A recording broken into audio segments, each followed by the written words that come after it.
Halo Sobat Sejarah, selamat datang di podcast Sejarah. Kali ini kita akan membahas tentang sengketa Pulau Sipadan dan Likitan.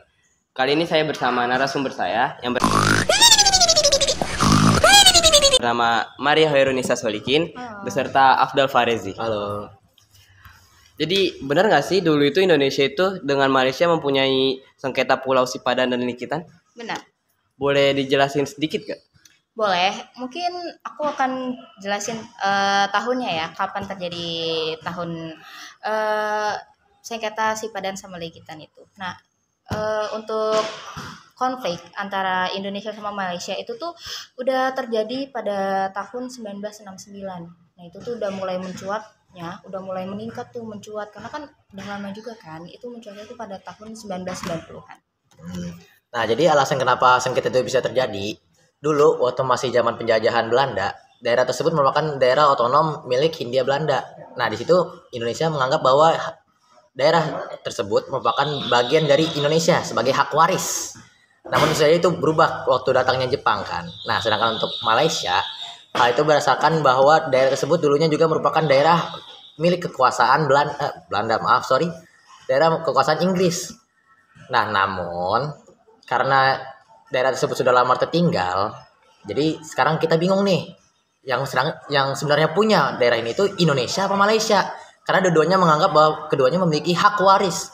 Indonesia dari Hindia Belanda, sedangkan Malaysia dari Inggris. Kan? Nah, terus karena banyak dong konflik antara dua negara tersebut, gak terselesaikan tuh, mereka berantem terus lah istilahnya. Akhirnya mereka ke ICJ, ya, International Court of Justice. Itu. Nah, itu tuh pada tahun 1997. Nah, mereka ya beradu argumen lah di situ untuk memenangkan siapa sih pemilik sengketa Sipadan sama Likitan ini. Terus akhirnya diputusin pada tanggal 17 Desember tahun 2002. Nah, jadi kenapa yang memenangkan daerah tersebut adalah Malaysia? Karena ICJ atau International Court of Justice itu melihat pemilikan kekuasaan atas effective positioning atau siapakah yang paling berguna atau paling mengelola daerah tersebut. Nah, sedangkan pada saat waktu itu Malaysia sudah ada 2 mercusuar yang tertanam di kedua pulau tersebut. Sedangkan bagi Indonesia pada saat itu kita masih belum memiliki apa-apa, tidak memiliki infrastruktur, tidak memiliki daerah, atau bahkan warga yang tinggal di situ pun kita yang belum punya. Yang menghuni pulau tersebut sepenuhnya adalah orang-orang Malaysia. Sehingga menurut ICJ yang paling berhak menerima daerah tersebut adalah Malaysia, karena mereka lah yang mengelola sekalipun merawat kedua daerah tersebut. Berbeda dengan kita, orang-orang Indonesia yang selama ini cuek atau bahkan tidak peduli dengan daerah tersebut sehingga gampang diambil alih oleh negara lain. Jadi Indonesia waktu ke ICJ juga gak bawa bukti ya, nggak bawa bukti apa-apa ya. Gak bawa bukti apa-apa. Benar-benar orang-orang kita dulu itu datang cuma bilang ini daerah kita. Pasti tanya bukti atau alasan kenapa kita berani banget melemparkan argumen tersebut. Kita ya bingung. Mau bilang apaan kita. Jadi untuk konflik tersebut tuh dimenangkan oleh Malaysia. Ya. Jadi kedua pulau tersebut jadi wilayah kekuasaan Malaysia, bukan lagi wilayah kekuasaan kita. Oke, tadi Anda kan udah kasih pertanyaan nih sama kita berdua. Sekarang kita kayak mau nanya gitu. Ya, kita nanya. Anda ada nggak sih solusi dari konflik antara Sipadan sama Likitan? Ya, pertanyaannya bagus banget. Karena kita jadi kayak lebih belajar dari kesalahan kita sebelumnya. Dari percakapan tadi sih ya. Indonesia itu kan memaksa atau menarik Malaysia ke ICJ untuk melakukan debat hak kepemilikan. Nah, dilihat-lihat kan Indonesia juga kalah ya dalam debat itu, karena kurangnya bukti. Jadi menurut saya pribadi, jadi kita tuh sebagai warga Indonesia harus berhati-hati dalam menjaga harta warisan negara kita. Dimana dari kejadian-kejadian sebelumnya Indonesia itu seperti di sengketa Pulau Sipadan dan Likitan itu kurangnya bukti atas kepemilikan pulau-pulau tersebut. Jadi yang dari saksi sebelumnya juga karena kurangnya bukti. Jadi apabila kita benar-benar terpaksa untuk mempertahankan harta negara kita, jadi sebaiknya kita lebih baiknya itu mengumpulkan banyak bukti, ya nggak sih? Iya, setuju sih. Soalnya kalau misalnya nggak bombastic side eye, criminal offensive side eye. Do you understand? Kalau kita nggak mengumpulkan banyak bukti, malu juga nggak sih di sana? Apalagi waktu kejadian ini kan kita memang istilah kata kayak nggak peduli gitu kan. Kita lebih fokus dengan hal-hal lain sehingga Malaysia yang saat itu udah punya infrastruktur, udah punya penduduknya, jadi lebih mudah mengambil alih. Sedangkan kita kan belum ada apa-apa waktu itu.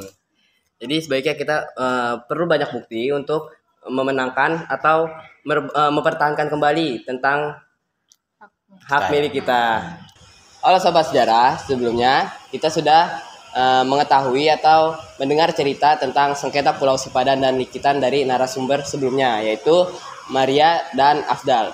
Sekarang kita sudah berganti narasumber nih. Sebelumnya perkenalkan dulu. Nama saya Syahuna Mawidah. Saya Alfredo. Saya Luli Syakira. Nah, jadi kita langsung saja ke prediksinya ya. Ada nggak sih kemungkinan kejadian ini terjadi lagi di masa yang akan datang?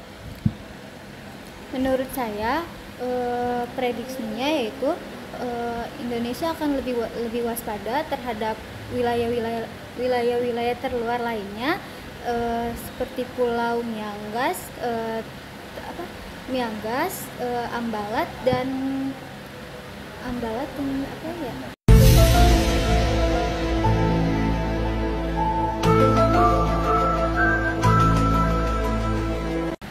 Dan Natuna. Kalau menurut aku kemungkinan pemerintah Indonesia akan lebih aktif dalam pendataan, penjagaan dan pembangunan infrastruktur di daerah luar perbatasan. Dari kasus Sipadan Likitan, jadi pelajaran penting untuk menghindari klaim sepihak negara lain dan melanjutkan diplomasi serta mengelola wilayah. Jadi Indonesia sudah mempersiapkan ya, jadi hal ini kemungkinan tidak akan terjadi lagi. Iya. Nah, jadi Sobat Sejarah, kita udah di penghujung acara nih. Jadi kalian sampai sini sudah paham kan tentang sengketa Pulau Sipadan dan Likitan.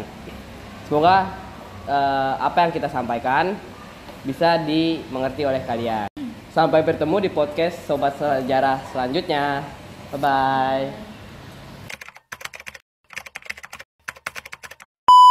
Sobat Sejarah, kemarin kan kita sudah mendengarkan Tadi.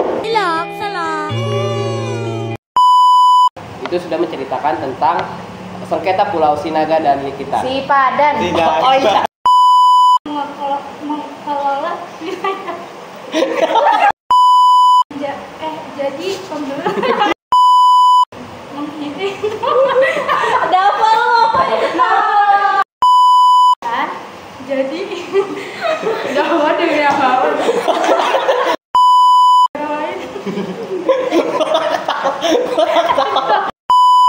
Tadi apa? Halo Sobat Sejarah, sebelumnya kita sudah mendengar penjelasan Sipadan ya? Mm-mm. Ya, jadi kita sudah bersama dengan narasumber yang langsung nanya prediksinya aja. Oke guys, hari ini kita akan melanjutkan dari dimana kita meninggalkan kemarin.